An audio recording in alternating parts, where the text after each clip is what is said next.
Hello, guys. Welcome back to Person Perspective Podcast. I'm Austin. I'm Morris. I'm May. So last week we talked about stereotypes, and now here we are gonna talk about something else which we think you should know about before making financial decision.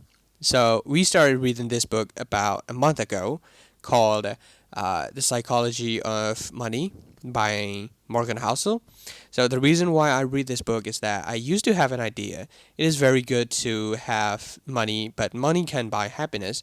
But as I grew older, I started to think that if that's true, I think for the most part, I we can buy happiness with money, except death, like literally everything.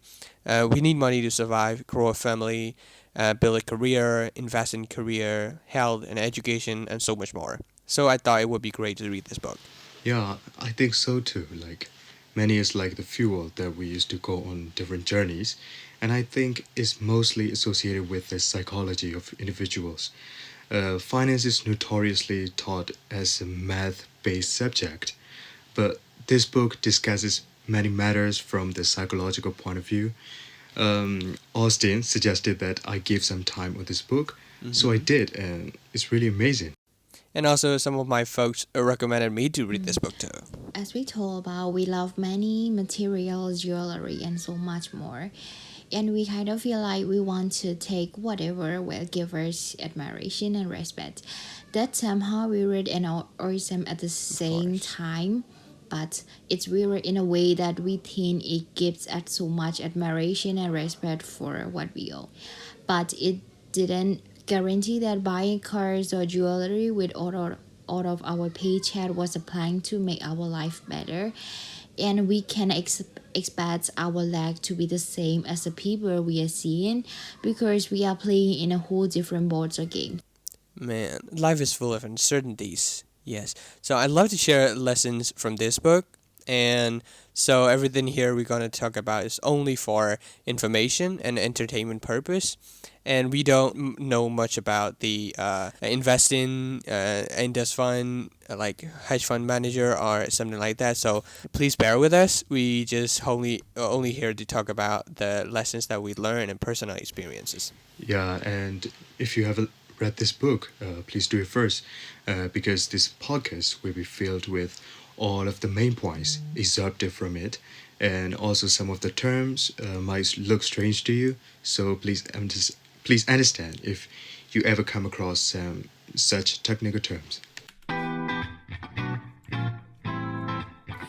So before we get started, I want to talk about the changes happening right now. Yeah.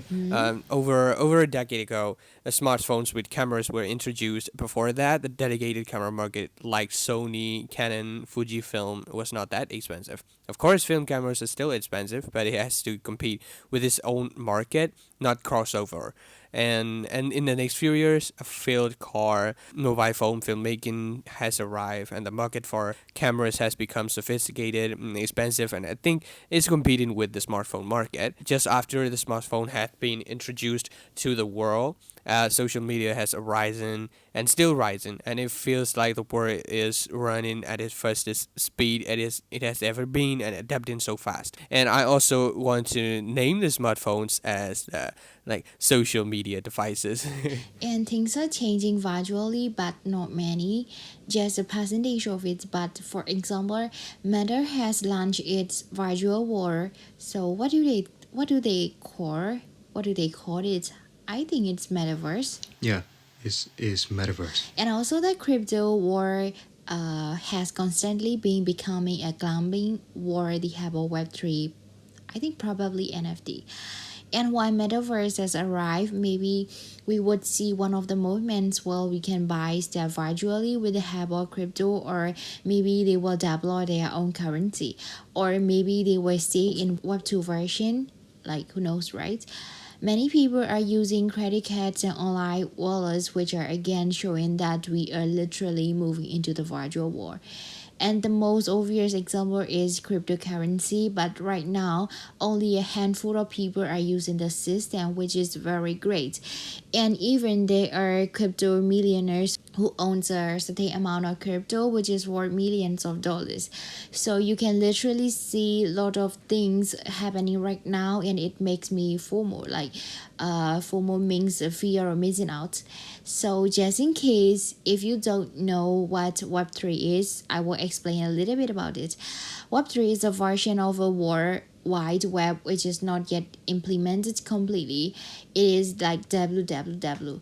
Like Web3 provides you a lot of flexibility. For example, you can vote for the information and feed it to the artificial intelligence like AI.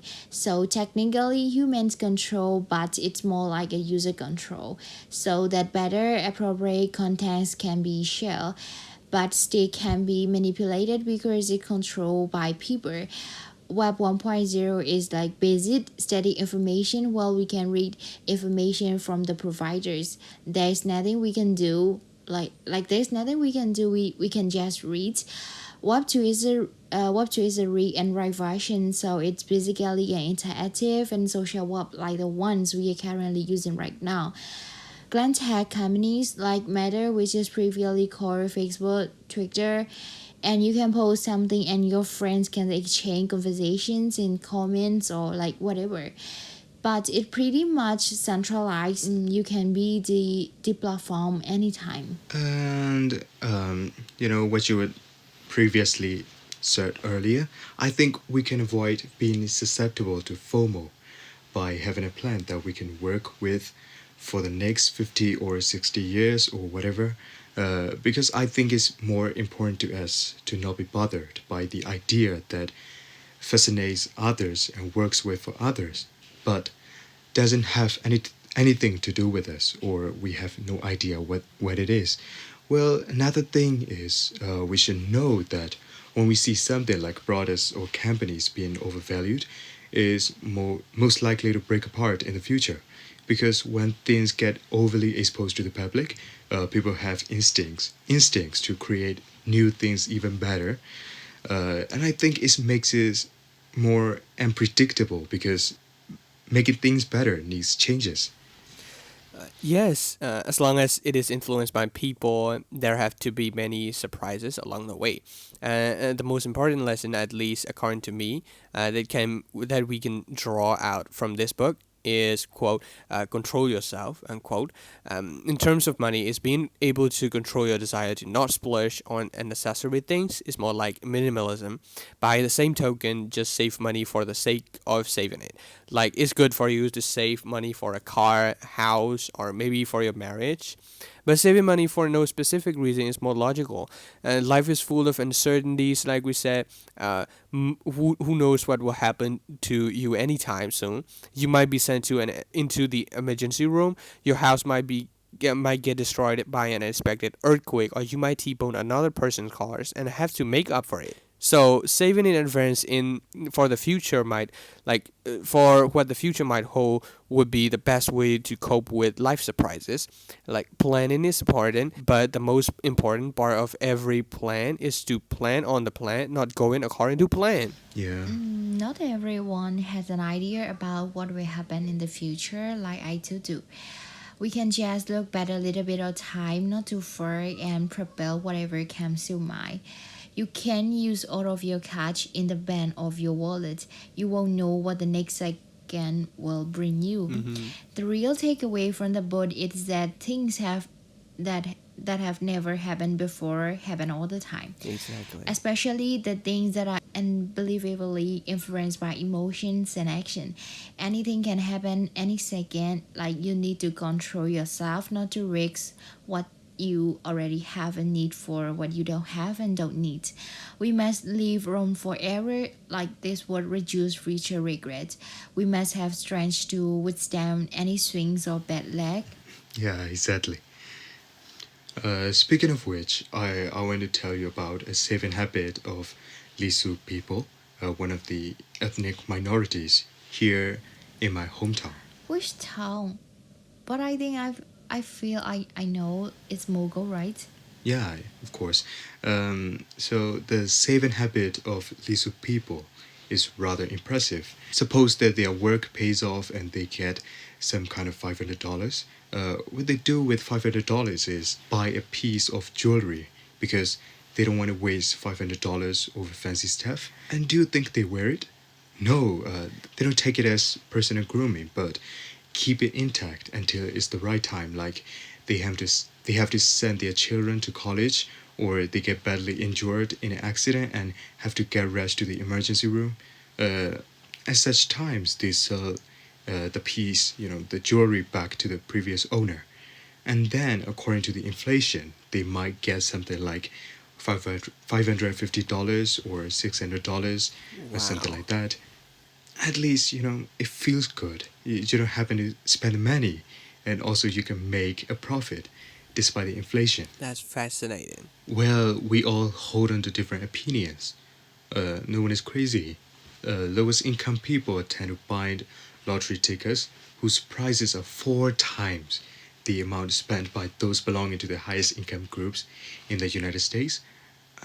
Actually, individually, the chance of you winning a prize is much lower than the odds of you ending up with nothing. Other may say that that man should have used the money for emergency cases, but we don't know what's going on in the man's mind.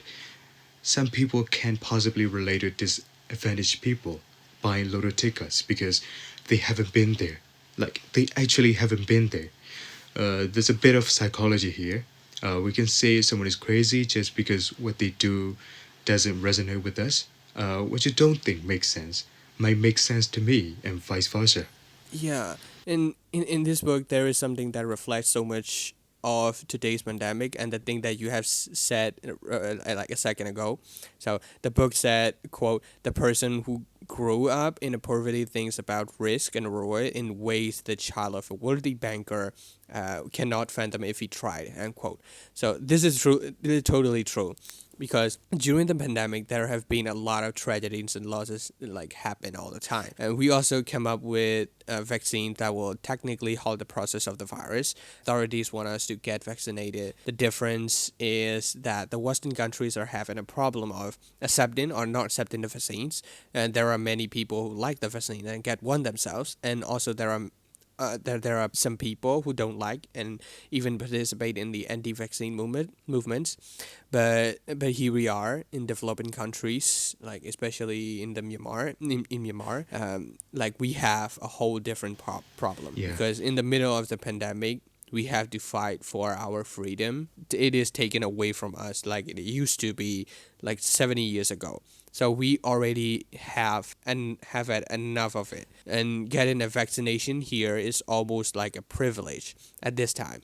So we had no choice and take it or leave it. And speaking of buying lottery tickets that you've already mentioned, I must repeat the quote again.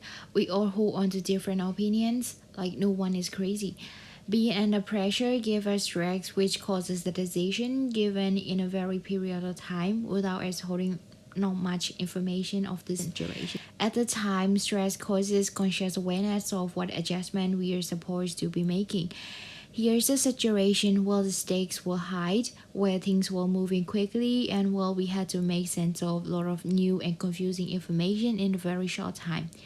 That's a moment or our brain uses two different strategies to make sense of this situation.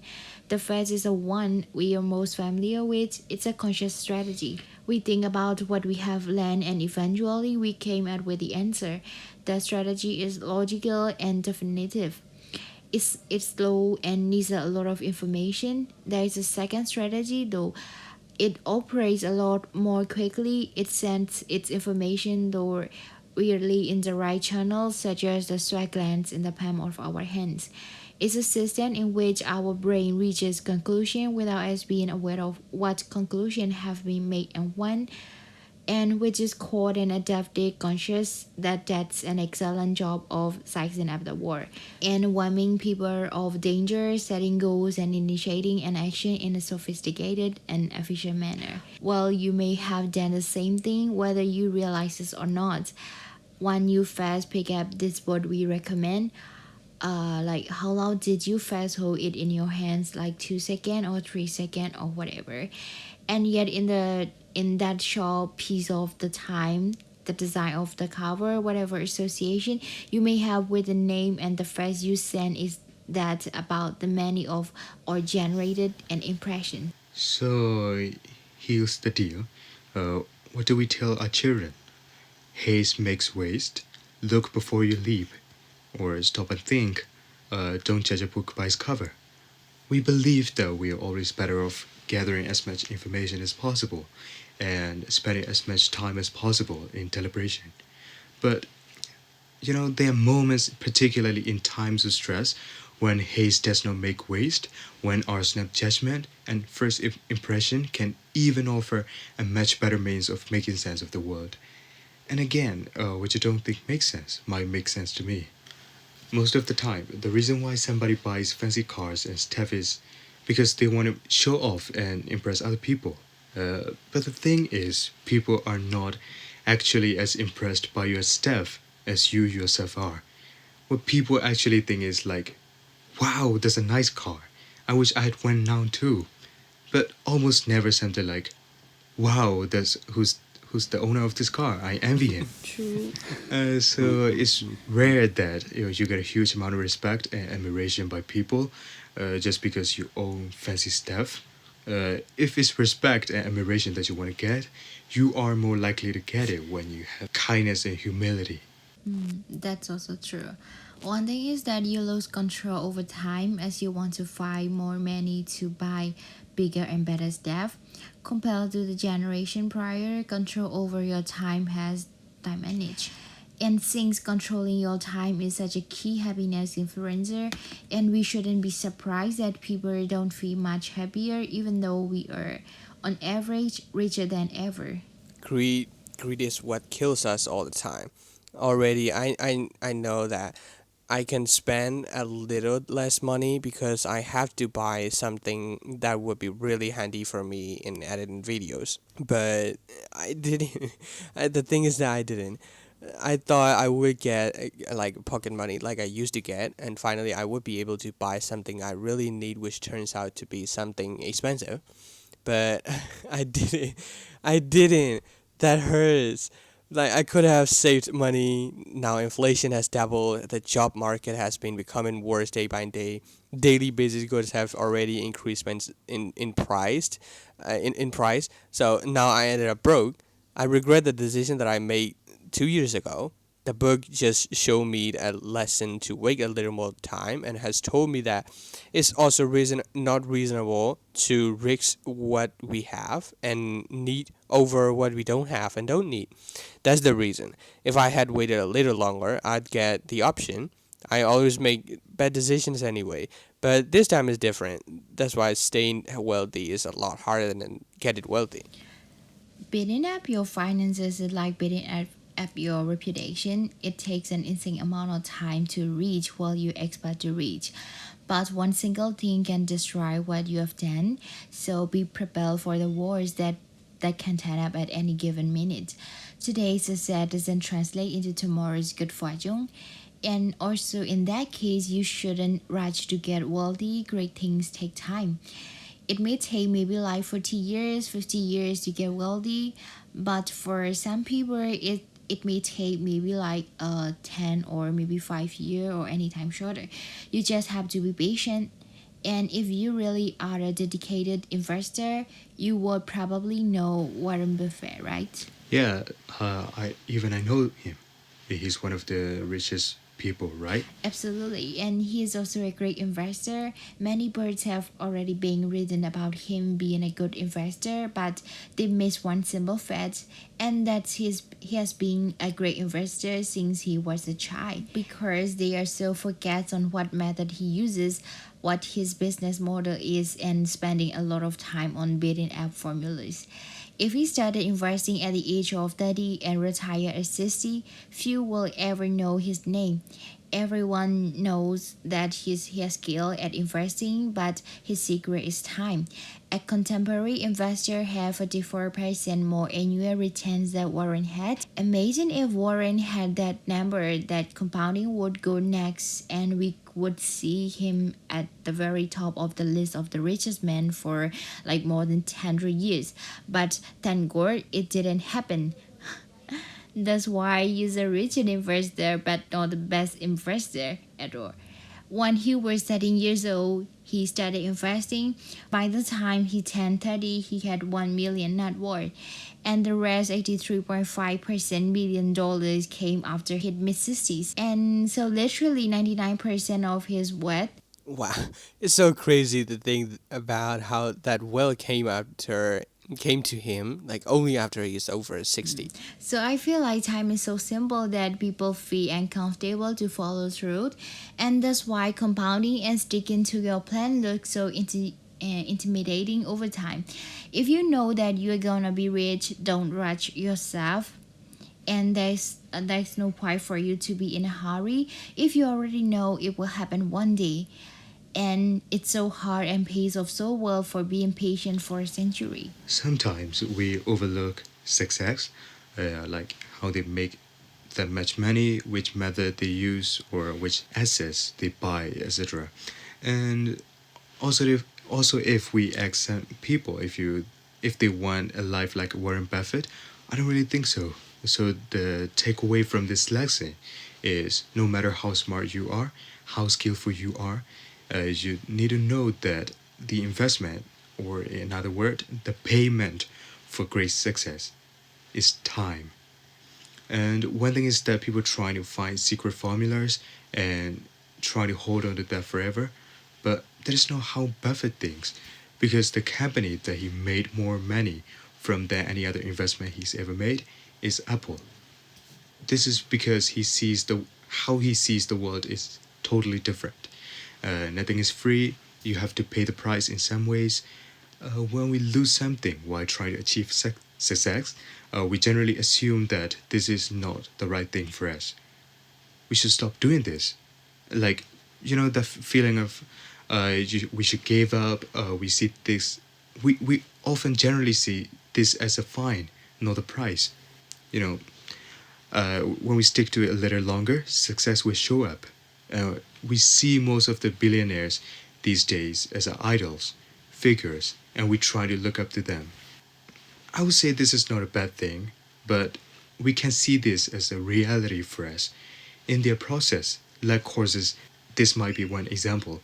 Among millions of students, Bill Gates was one of the 300 students who had access to the most advanced computer of the United States at the time. This is almost like a 1 in a million opportunity.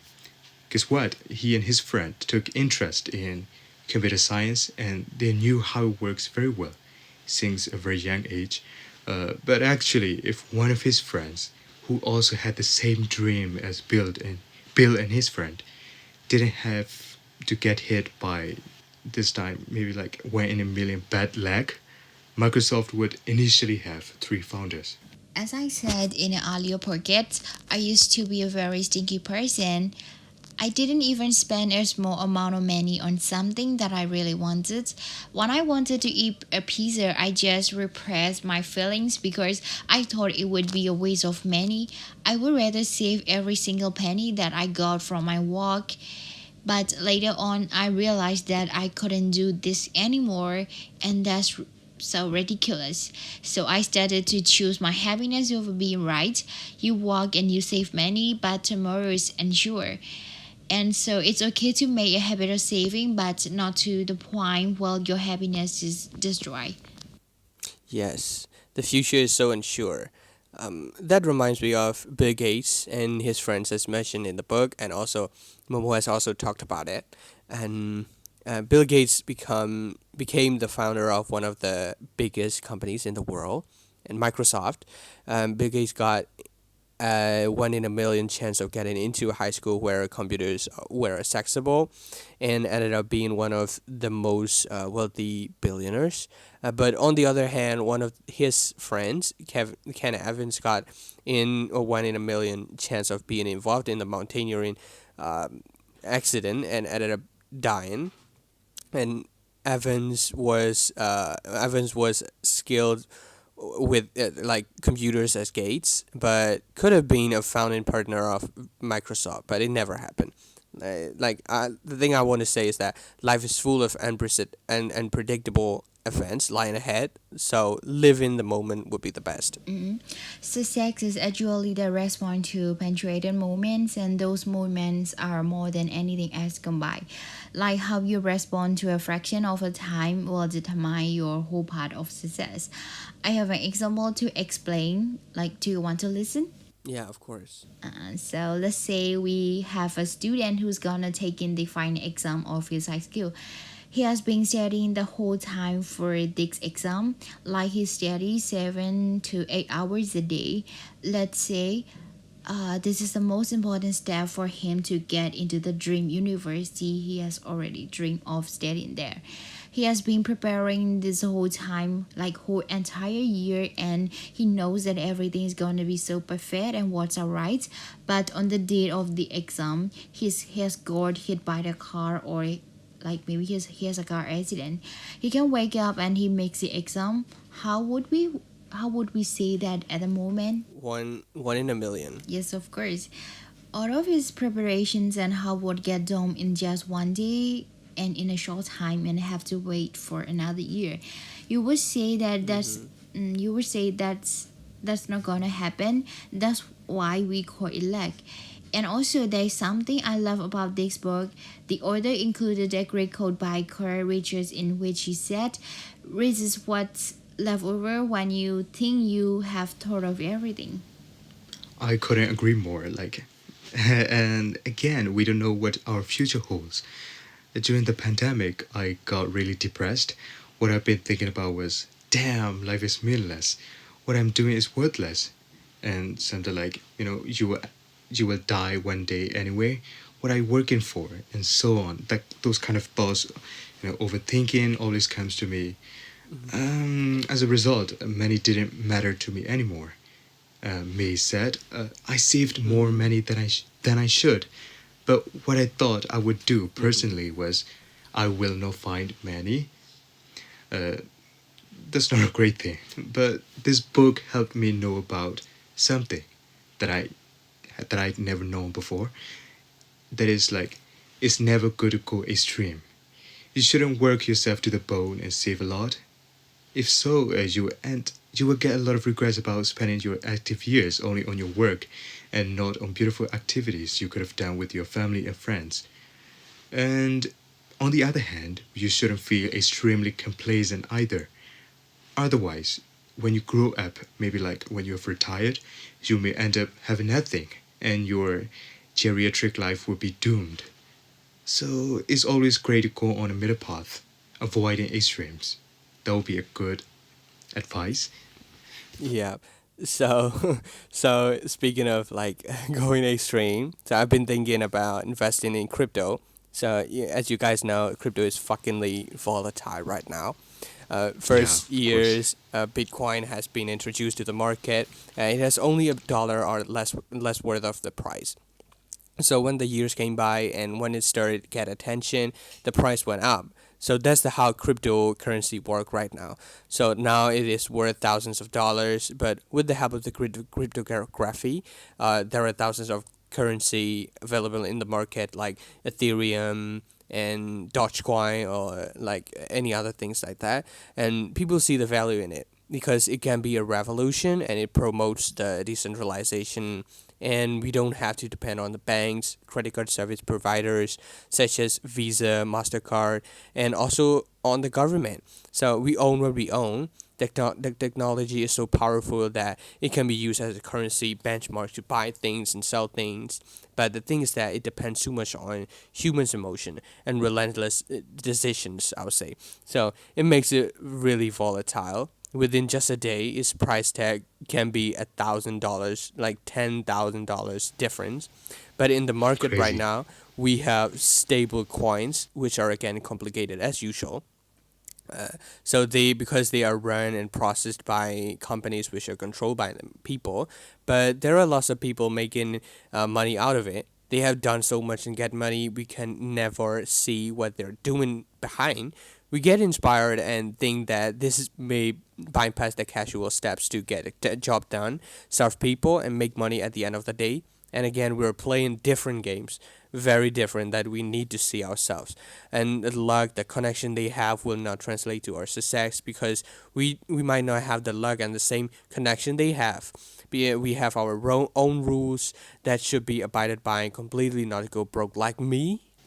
So I think it's pivotal when we know our boundaries, limits, and try to stay within them. And it's about your relationship with your greed and fear and your passion, your love, longevity that you have in your mindset. So because we need strength to keep on playing this game, and we can't take more risk when we want more things, and it's more or less complicated and a lot of work we need, and it's more likely to blow up in your face. And the thing that I want to say is that money is survival, not the stuff that we can spend on things we like, and we have to pay the price to get what we need. So this translates to our success, and again, nothing's free. It's about freedom. I remember when I went to the store where I can play video games. That's my favorite childhood place. I give them many and they will allow me a certain amount of time to let me enjoy the game. I think that's the same. We need money for freedom. Actually, not the one you might think buying stuff you like and enjoy it. It's like no. I think it's no. Having money give you options later on in your life. Good sleep at night to not worry about the debt and have a clear mind about how safe your future is, because you literally don't know what will happen in the future, but you have already prepared for it. That's a joy. You have to sacrifice your wants right now for your future. We are getting forced to live the moment instead of having far too long expectations for the future. Like extreme expectations, as the book has mentioned, we're more likely to fall if we stick to that extreme expectation. Like, in the next 5 years, I'll be becoming millionaires or be buying Mercedes or Porsche or something like that. This pandemic has clearly shown us that most of our planned stuff falls apart. It is good to have plans, but we need to give room for errors. We need to broaden our plans to keep it safe, to make it feel like it's something good to stick around. So the takeaway from this situation is that we don't know what the future holds.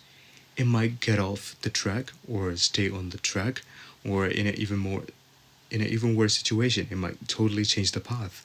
Who knows? So control yourself, save money for your future, live the moment, and be prepared for everything. So thank you for your time, and we want to make sure that you gain some points, even if it's not the whole podcast. So please comment down below what you think of this psychological nuances, and feel free to share.